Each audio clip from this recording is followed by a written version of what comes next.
시편 15편 1절에서 5절 말씀, 우리 한 목소리로 함께 읽겠습니다. 시작. 여호와여, 주의 장막에 머무를 자 누구오며 주의 성산에 사는 자 누구오니까? 정직하게 행하며 공의를 실천하며 그의 마음에 진실을 말하며 그의 혀로 남을 허물하지 아니하고 그의 이웃에게 악을 행하지 아니하며 그의 이웃을 비방하지 아니하며 그의 눈은 망령된 자를 멸시하며 여호와를 두려워하는 자들을 존대하며 그의 마음에 서운한 것은 해로울지라도 변하지 아니하며 이자를 받으려고 돈을 꾸어주지 아니하며 뇌물을 받고 무지한 자를 해하지 아니하는 자이니 이런 일을 행하는 자는 영원히 흔들리지 아니하리라. 아멘, 아멘. 한 임금이 잔치를 배설하고 종들을 보내서 많은 사람을 초대를 했습니다. 그런데 사람들이 하나같이 오기를 싫어하는 겁니다.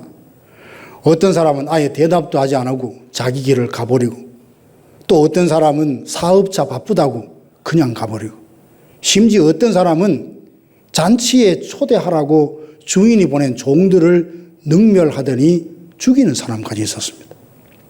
임금은 화가 나서 군대를 보내서 자기 종을 살인한 자를 다 진멸하고 그 동네를 불살라 버렸습니다.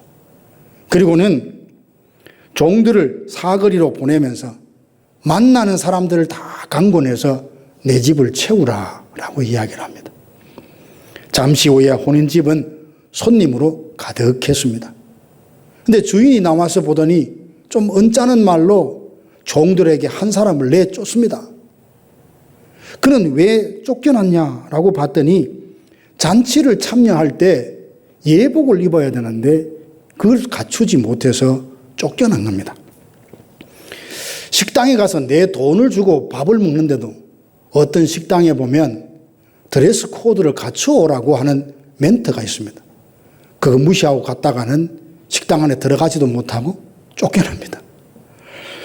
식당에 가서 내가 밥을 먹을 때도 그들이 원하는 복장을 갖춰야 되고, 그리고 혼인집에 갈 때도 예복을 입어야 한다면 우리가 하나님을 만나러 올 때 아무런 준비 없이 그냥 올 수는 없지 않겠습니까? 오늘 함께 읽었던 시편 15편은 다윗이 지은 시로 하나님께 나아오는 자는 어떤 사람인지를 우리에게 알게 해줍니다. 1절에 보니까 예루살렘을 순례하는 사람들이 그 성전으로 올라가면서 서로에게 묻습니다. 주의 장막에 머무를 자는 누구이며 주의 성산에 거할 자는 누구인가? 어떤 사람이 주의 장막에 머무를 수 있느냐라고 서로 질문을 주고받습니다. 하나님을 만나러 올 때는 우리가 마음속에 은혜를 사모하는 마음으로 와야죠. 아마 그렇게 그 마음으로 오신 줄 압니다. 하나님의 자녀된 사람은 어떤 삶을 살아야 하는지, 나는 지난 예배 후에 오늘까지 어떻게 살았는지, 하나님이 찾으시는 그 삶의 열매를 들고 오늘 하나님을 찾아왔는지 자신을 돌아봐야 합니다. 그래서 오늘은 하나님을 예배하며 주님과 함께 동행하기를 원하는 사람들은 그 삶에 맺어야 될 열매가 무엇인지 함께 생각을 해보려고 합니다. 먼저 다윗은 하나님께 이런 질문을 갖고 있습니다. 여호와여, 주의 장막에 머무를 자 누구오며 주의 성산에 사는 자는 누구입니까? 여러분, 겸손한 자라야 질문을 합니다. 자신의 생각, 계획, 선택, 여기에 대해서 다른 사람의 의견을 구하고 평가를 받아들일 마음이 있을 때, 지금까지 해왔던 일들이 옳고 바른지 다른 사람의 생각을 들어보고자 하는 사람이 자기 일에 대해서 질문을 가져요. 그래서 겸손한 사람은 하나님께 늘 묻습니다. 주님, 내가 생각하고 있는 것, 내가 하려고 하는 일이 정말 바른 일입니까? 하나님 기뻐하시는 일입니까? 하나님 뜻에 맞는 일입니까? 늘 하나님 앞에 묻고 한다고요. 다윗의 삶을 보면 특징이 뭐냐면 자기 안에 확신이 있어도 먼저 하나님께 물어요. 하나님, 전쟁이 일어났는데 어떻게 할까요? 올라가라. 그들을 내 손에 맡기리라. 넘기라. 그러면 다윗은 올라가서 전쟁을 했단 말이죠. 근데 어떻습니까? 대부분의 사람들은 잘 묻지 않습니다. 물을 것도 없고 물을 필요도 없다. 그렇게 생각하는 것 같아요. 그래서 왜 안 묻니? 그러면 내가 다 알아서 할게요. 그런 말들을 종종 하지 않습니까? 특히 현대인들 보면 질문을 하기보다 자꾸만 답을 주려고 하지 않던가요? 자신의 생각과 판단이 정답이라고 자꾸만 억지 주장을 펼 때가 참 많이 있습니다. 질문을 갖는다는 것은 자기가 무지해서 그렇고 약해서 그렇고 질문에 대답하는 이가 곧 강한 자요. 그리고 많은 아는 사람이요. 높은 사람이요. 갑의 위치에 있다는 그런 마음의 성량을 갖고 살아가는 것 같아요. 그러나 사람 앞에는 그럴지 몰라도 하나님 앞에는 우리는 그럴 수 없어요. 하나님께는 언제나 우리가 물어야 할 존재예요. 다 아는 것 같아도 한치 앞을 모르잖아요. 하나님은 영원 전부터 영원까지 계시는 분이라 우리는 늘 그분께 물어야 합니다. 성경은 많은 질문에 대한 답입니다. 그래서 이 성경이 내게 주는 답으로 마음에 와닿으려고 하면 성경을 향하여 질문을 던져야 돼요. 하나님, 이 말씀이 뭐죠? 이 말씀을 왜 하신 거죠? 이 말씀을 오늘 내가 어떻게 적용해야 되죠? 끊임없이 하나님의 말씀에 대고 말을 건네야 그 성경이 우리에게 답으로 그렇게 말을 건네온다는 사실입니다. 그럼 다윗은 왜 하나님께 예배 드리면서 주의 장막에 머무를 자 누구냐 질문을 했던 걸까요? 그 마음에 하나님을 사랑하는 마음이 가득했기 때문입니다. 하나님을 경외하고 최고의 하나님 앞에 최선의 것을 드리고 싶은데 과연 내가 하나님을 만날 수 있는 준비가 제대로 있는지 많은 사람들에게 질문을 하며 평가를 받고 싶다는 말이죠. 주의 장막에 거할 자 누군가 이런 질문이 왜 생깁니까? 하나님을 만나고 싶은데 하나님을 너무나 사랑해서 그분과 그분의 임재 가운데 예배하고 싶은데 내가 과연 그럴 만한 사람이 있나? 자꾸만 자기를 되새겨 보는 겁니다. 우리도 하나님께 예배를 드리면서 스스로에게 자꾸 질문을 해봐야 합니다. 나는 지난주 예배한 후로 어떻게 살았는가? 어떻게 살다가 지금 다시 예배하러 왔는가? 예배하려는 나는 하나님이 원하시고 기다리시는 삶의 열매를 지금 들고 왔는가? 이렇게 질문하는 것이 당연합니다. 주의 장막에 거하고 주의 성산에 거하는 사람이라는 다른 사람이 아니라 같은 사람의 다른 표현이죠. 이것은 오늘날로 말하면 하나님을 예배하는 사람, 하나님과 동행하기를 원하는 사람, 하나님을 마음에 모시고 하나님을 믿는 사람들을 말해요. 오늘 우리들을 말하는 거죠. 그렇다면 다윗이 가진 이 질문은 오직 오늘 우리도 가져야 되는 질문입니다. 내가 받은 은혜는 무엇인가? 나는 과연 하나님을 사랑하는가? 나는 도대체 어떤 사람인가? 어떻게 살다가 주님 앞에 왔는가? 과연 하나님과 만날 준비는 되어 있는가? 늘 자신에게 되물어 봐야 합니다. 사람은 거울을 보는 경우가 있고 유리창을 보는 사람이 있습니다. 거울을 보면서 자기의 삐뚤어지고 모난 부분들을 가다듬고 정돈하는 사람이 있는가 하면 유리창을 통해서 늘 다른 사람만 보는 사람이 있습니다.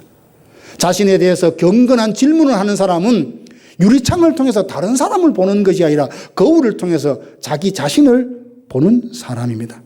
그래서 자기 영혼을 비추어 하나님 만날 준비를 잘 갖추는 사람이죠. 혹 삐뚤어져 있다면 회개해서 바로잡고 예수님의 보혈로 죄로 씻어 죄로 인해서 얼룩진 그 영혼의 뜰을 깨끗이 닦고 그렇게 준비된 모습으로 하나님을 만나기를 원합니다. 다윗은 주의 장막에 머무를 자 누구인지 질문한 뒤 이렇게 답을 하고 있습니다. 이 질문에 11가지, 10가지라고 하는 사람도 있는데 11가지, 10가지 대답하는데 긍정적인 면이 5가지에서 6가지, 부정적인 면이 5가지예요. 저는 이것들을 3가지 카테고리로 한번 정리해 보았습니다. 첫째는 하나님이 찾으신 것은 우리의 개인적인 삶의 열매입니다. 2절 보니까 정직하게 행하며 공의를 실천하고, 3절에 보니까 이웃에게 악을 행하지 않는다 했습니다. 여기 정직하다는 말은 완벽하다는 말이 아니고 온전하다, 흠이 없다는 말로 인격적으로 흠이 없는 사람을 말해요. 노아를 두고 흠이 없는 사람, 온전한 사람이라 하나님이 말씀하셨습니다. 이때 온전하다, 정직하다는 것은 절대적인 의를 말하지 않아요. 상대적인 의예요. 이게 무슨 말인가 하면 하나님 앞에서 완벽한 의를 갖춘 사람이라는 뜻이 아니고 그 시대 사람들과 비교하면 그들보다 월등히 탁월했다. 그리고 선하고 거룩했다는 것을 뜻합니다. 당시 온 세상에 죄가 관영하고 사람들의 마음과 생각이 항상 악할 뿐이었어요. 그들은 하나님께서 더 이상 묵과하실 수 없어서 홍수로 심판할 지경에 이르게 되었죠. 이때 노아만큼은 하나님 앞에 흠없이 정직하게 살았던 의인이었습니다. 아담 이후 태어난 모든 사람은 범죄하여 하나님의 영광에 이를 수 없습니다. 구원받은 이후라도 그 영혼이 부패하고 오염되어서 스스로의 힘으로는 의를 행할 수도 없어요. 성령을 쫓아 날마다 행하며 죄를 죽이고 점점점 거룩해져 가야 될 존재들인 거죠. 노아 시대 사람들은 자기 좋을 대로 살았던 사람들입니다. 하나님의 뜻이 무엇인지는 그들의 관심 밖이었어요. 육체적인 만족을 최고의 행복으로 여겼습니다. 하나님의 명령을 아주 우습게 여겼고 영혼이 둔해져서 하나님의 진노가 임박했다는 것을 인지하지 못하고 심판하는 그 순간까지 먹고 마시며 죄 가운데 살았습니다. 그러나 노아는 정직하게 살았습니다. 아직 한 번도 경험하지 못했던 경고하심을 받았을 때 하나님을 경외함으로 끝까지 순종합니다. 노아의 마음 가운데는 사람들에게 비웃음을 당하는 것보다 하나님께 외면당하는 것을 더 두려워해서 세상을 등지고 하나님만 바라보며 살았습니다. 하나님은 이런 노아를 두고 당대의 완전한 자, 여호와 보시기에 정직한 사람이라고 말씀하십니다. 사람은 누구나 환경에 영향을 많이 받죠. 자기를 제외한 모든 사람들이 하나님께 대해서 적대적인 마음과 자세를 갖는 환경 가운데 있다고 한다면 사람들의 그 삶의 방식과 다르게 나는 믿음으로 살래 하며 그들 앞에 놓으라고 당당하게 말하는 거 쉬운 거 아닙니다. 거센 파도처럼 몰아치는 죄의 유혹 앞에 굳건하게 서 있으려면 다니엘이 뜻을 정했던 것처럼 거룩하게 살겠다는 뜻을 굳건히 하고 단단히 하나님께 붙들려 있어야 합니다. 시선을 하나님께 고정하고 날마다 성령을 통해서 주시는 하나님의 사랑과 은혜로 충만해야 합니다. 왜 우리는 사는 것도 녹록지 않은데 이렇게 힘든데 신앙생활마저 전쟁을 치르듯 이렇게 치열하게 살아가라고 하는 겁니까? 세상이 워낙 악하고 타락해서 믿음을 지켜내기가 그만큼 어렵다는 뜻이죠. 잠시 긴장을 늦추고 방심했다가는 천길 낭떠러지 아래로 미끄러질 수 있는 굉장히 위험한 상황에 지금 우리가 놓여 있는 겁니다. 우리가 타락해서 경건과 거룩함을 잃어버리고 나면 하나님을 온전히 예배할 수 없어요. 하나님은 거룩하신 분입니다. 거룩을 잃어버리고 순결함을 잃어버리면 거룩하신 그 하나님 앞에 나아갈 수 없어요. 그 하나님은 뭐라 하십니까? 내가 거룩하니 너희도 거룩하라 하십니다. 하나님을 사랑하여 날마다 주님의 임재 가운데 동행하며 살려고 한다면 치열한 영적 전쟁에서 자기 영혼을 죄로부터 지켜야 합니다. 사랑하는 성도 여러분, 예수님께서 거짓과 불의를 어떻게 대하셨습니까? 주님은 거짓을 기뻐할 수 없어서 매를 맞으면서까지 그 거짓을 외면하셨죠. 불의를 기뻐할 수 없어 온갖 조롱을 받으면서도 외면하지 않습니까? 그런데 예수를 믿는 우리들, 예수님을 닮겠다는 우리들, 예수님이 가신 그 걸음을 뒤따라 가겠다는 우리들이 거짓과 함께 손을 잡고 불의하게 살 수는 없지 않겠습니까? 그렇다면 주님께서 우리를 보시고 가슴을 치며 통곡하실 겁니다. 우리를 구원하신 후에 정직하고 진실함을 다 버리고 거짓과 더불어서 내 마음대로 살아도 좋다, 이런 말씀을 한 번이라도 하신 적이 있습니까? 그런 뉘앙스를 조금이라도 비친 적이 있습니까? 아닙니다. 사랑하는 성도 여러분, 하나님을 사랑하며 하나님과 동행하고 그분께 예배하기를 소망하는 우리들은 하나님이 원하시는 삶의 열매, 정직한 자, 온전한 삶을 살아 그 열매 가지고 하나님 앞에 나아가는 우리 모두가 되기를 주님의 이름으로 축원합니다. 두 번째, 하나님은 주의 장막에 머물 자에게 입술의 열매를 원하십니다. 2절 3절 계속 보면 그의 마음에 진실을 말하며 혀로 남을 허물하지 아니하고 이웃을 비방하지 말라 했습니다. 말에 대한 권면이 10개나 11개 중에 3가지, 4가지예요. 말로 짓는 것이 3, 4가지라는 말은 우리가 죄를 짓는 것을 다 좀 분석하면 34% 정도가 이 입 때문에, 말 때문에 죄를 짓는다는 것이죠. 말로 죄를 짓는 것 중에 진실이 아닌 거짓말이 있잖아요. 어떤 사람은 하얀 거짓말이라 그래서 어쩔 수 없이 거짓말 한다 또 그러더라고요. 우리는 거룩하신 하나님과 함께 동행할 사람으로 진실한 마음에서 나오는 참된 말을 하려고 애써야 합니다. 그리고 거짓말과 함께 거칠고 무례한 말도 버려야 합니다. 여러분 잘 아실 겁니다. 소통 전문가라고 하는 김창옥 씨 강의를 한번 들었는데요. 그가 이렇게 말합니다. 행복한 결혼 생활을 만들어가는 사람의 특징이 뭐냐 하면 얼굴이 예쁜 사람, 돈 잘 버는 사람, 그런 사람 아니래요. 가정의 행복을 만들어가는 사람은 말을 예쁘게 하는 사람이래요. 말을 예쁘게 하는 사람. 얼굴이 예쁘고 재능이 있는 사람보다 말을 예쁘게 하는 사람이 행복을, 공동체를 행복하게 만든다라고 하더라고요. 교회에서 말을 예쁘게 하는 사람도 있어요. 그 사람과 대화를 하면 위로가 돼요. 막 분노가 일어났다도 그게 잠잠히 가라앉아요. 낮았던 자존감이 다시 높아지고 뭔가 하고 싶은 열정이 막 일어날 때가 있습니다. 은혜가 담겨진 말은 사람의 마음을 따뜻하게 하고 슬픔을 기쁨으로, 절망을 희망으로, 두려움과 불안을 평안으로 만드는 힘이 있습니다. 그러나 마음에 깊은 상처를 안기거나 실족해 하는 말도 있어요.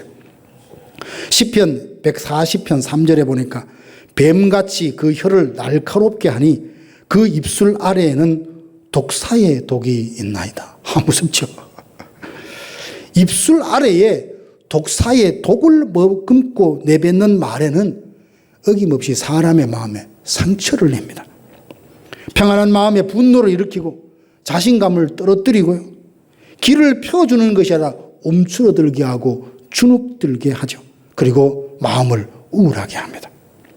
이처럼 사람의 말은 흉기가 될 수도 있고 향기가 될 수 있어요. 어째 이 말을 참 익숙하죠. 어디서 들었습니까?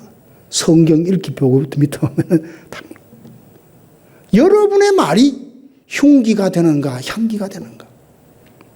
하나님께서 원하시는 입술의 열매가 뭡니까? 우리 입술을 통해서 예수 그리스도가 향기가 드러나서 듣는 사람의 마음에 위로를 주고 소망을 주고 주를 위해서 더 열심히 일하고 싶도록 열정을 불러일으키고 소망이 없던 사람에게 예수가 소망이라는 것을 그로 하여금 다시금 깨닫게 하도록 말하는 이 입술의 열매를 하나님이 원하십니다. 혀가요 참 작지만 이 보통 영향력이 아닙니다. 큰 배가 작은 키로 움직이는 것처럼 혀가 온몸을 사실 움직여요. 우리는 다 말에 실수가 많습니다. 누구든지 말에 실수가 없는 사람은 온몸을 다스릴 수 있는 온전한 사람이라고 했습니다. 혀는 강한 영향력을 갖고 있는데 반해 또 통제가 잘 안 됩니다. 길들지 않는 혀는 온몸을 더럽히고 죽음에 이르게 하는 도구로 가득 차 있습니다. 간혹 혀를 길들이지 못해 한 입으로 찬송을 했다가 저주를 했다가 이런 사람도 있는 모양인데 하나님은 옳지 않다라고 말씀하시죠.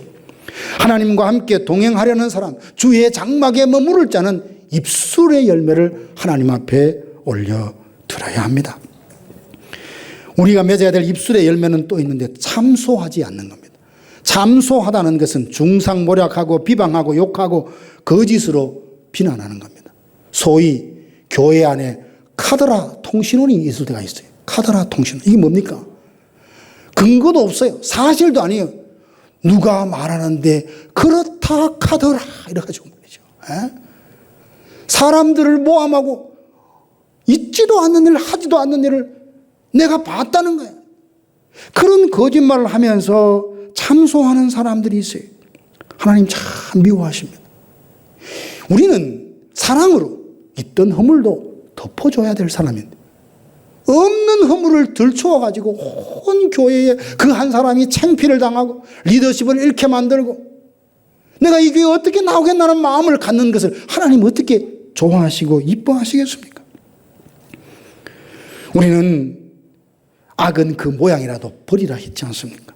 이사야가 성전에서 거룩하신 하나님을 배웠고 첫 번째 고백한 게 뭐냐 하면 입술이 부정한 중에서 거룩하신 하나님을 만났다라는 거예요. 여러분, 은혜가 내 마음속에 떠나면 아주 내 말, 생각, 판단은 아주 완벽합니다. 그러나 은혜가 쭉 많이 임하잖아요. 가장 먼저 이 입에서 얼마나 냄새가 나요.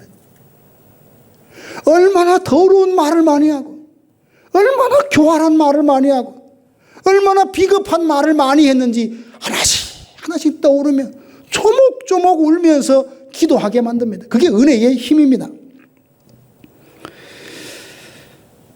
이사야는 입술에 그 제단에서 핀 수치로 정결케 한 후에 나를 보내소서 내가 여기 있습니다. 자원하여 주님의 부르심에 순종했습니다. 우리가 예배할 때 여러 지체를 사용해서 그렇게 하나님을 예배하지 않습니까? 그 중에 가장 많이 사용하는 지체가 뭘까요?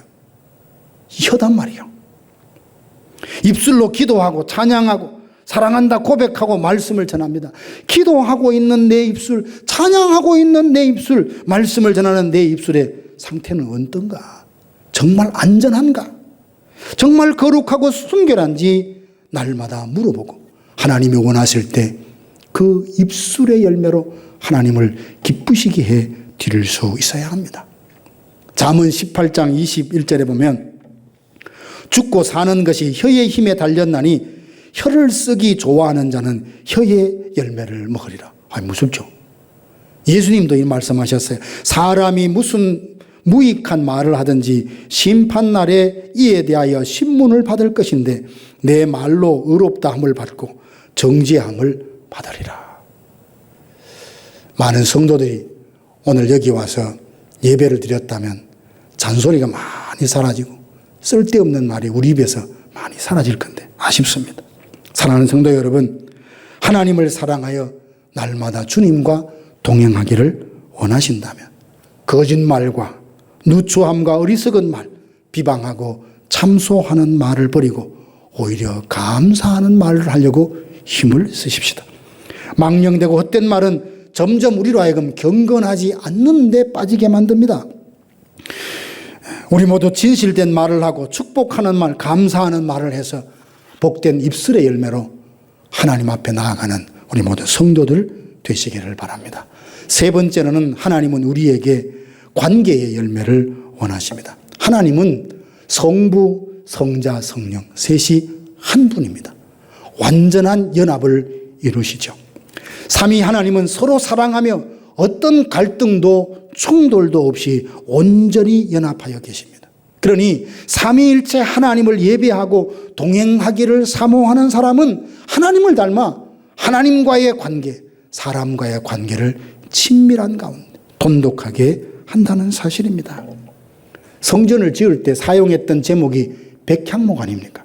근데 백향목이 갖고 있는 특성이 하나님과 동행하는 사람, 하나님 앞에 나오르는 사람이 갖춰야 될 성품과 특성과 많이 매치가 되는 게 있습니다. 백향목은 구름에 닿을 정도로 높이 자라는 나무라고 합니다. 물론 가로수로 사용되는 포플러도 보니까 높이 자랍니다. 근데 백향목과 다른 것은 백향목은 위로 높이 자랄 뿐 아니라 옆으로 가지도 굉장히 넓게 자랍니다. 위로 자란다는 것은 하나님과의 관계의 소중함을 알고 추구한다는 것이고, 옆으로 가지를 넓게 편다는 것은 이웃과의 관계를 신실하게 잘 맺고 산다는 것을 말하는 것 아니겠습니까? 이와 같이 주의 장막에 머무르며 하나님과 함께 동행하는 삶을 살고자 한다면 하나님과의 관계와 이웃과의 관계를 소중히 여겨 예수 그리스도를 머리로 하여 그 몸에 접붙여져 하나됨을 이루어 하는 일에 힘을 쓰는 사람입니다. 교회는 혼자가 아니라 둘 이상이 함께하는 공동체라 관계로 세워집니다.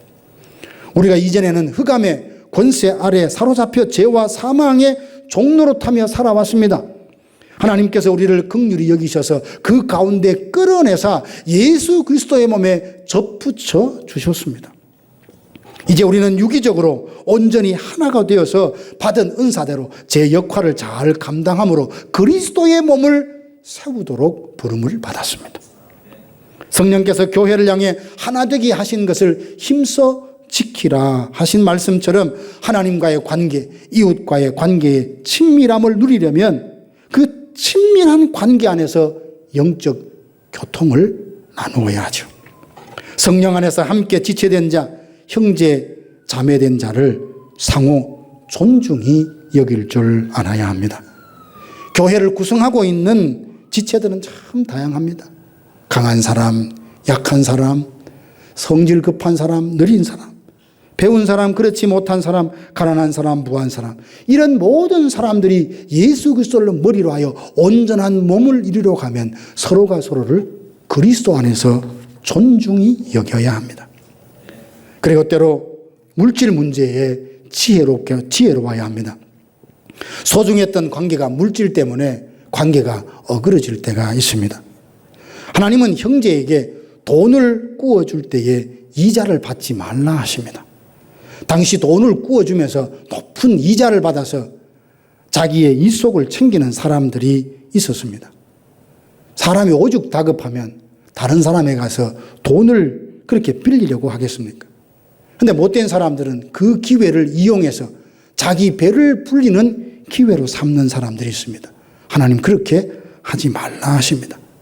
때로 교회 안에서도 금전거래에서 시험에 들고 실족해 하는 이런 일들이 있을 수 있기 때문에 성도들끼리는 가능한 금전거래를 하지 말아야 합니다.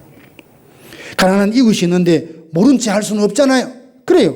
그러면 이웃을 사랑하라는 말씀처럼 내 형편이 되는 대로 차라리 그냥 받을 생각 없이 내게 주시는 것 당신과 나누고 싶습니다.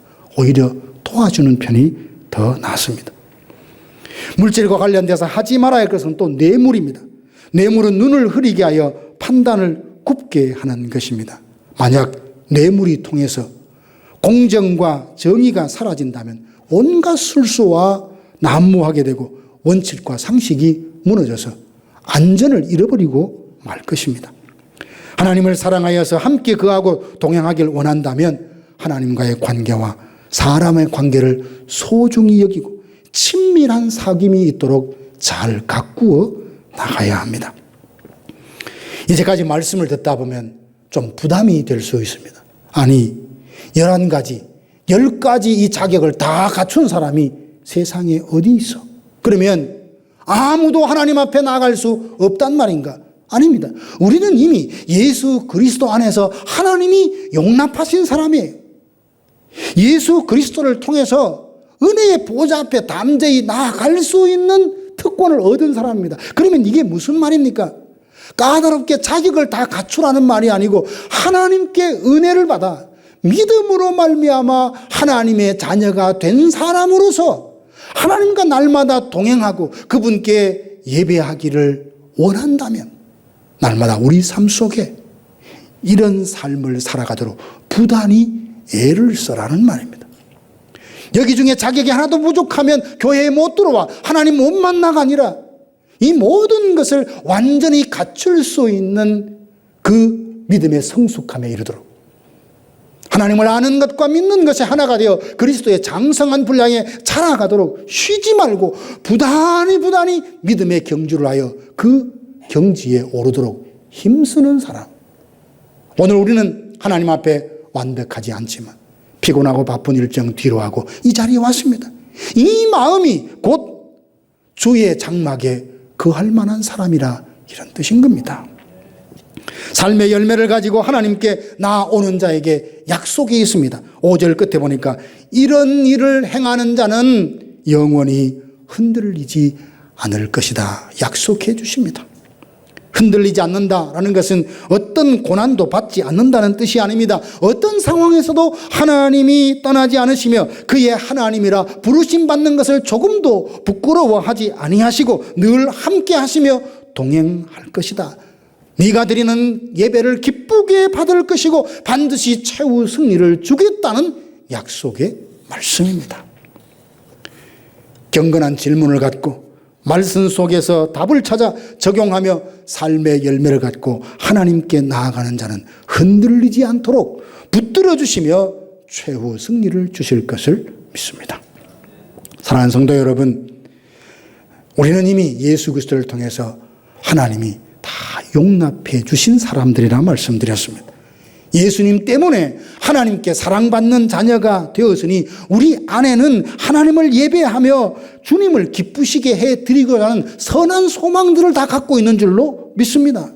이제 나에게 하나님이 찾으시는 삶의 열매가 있나 돌아보고 설익은 열매, 들포도를 늘 드렸다면 이제 극상품 포도와 같은 삶의 열매를 하나님께 드림으로 하나님 앞에 나아가는 우리 모두가 되기를 바랍니다.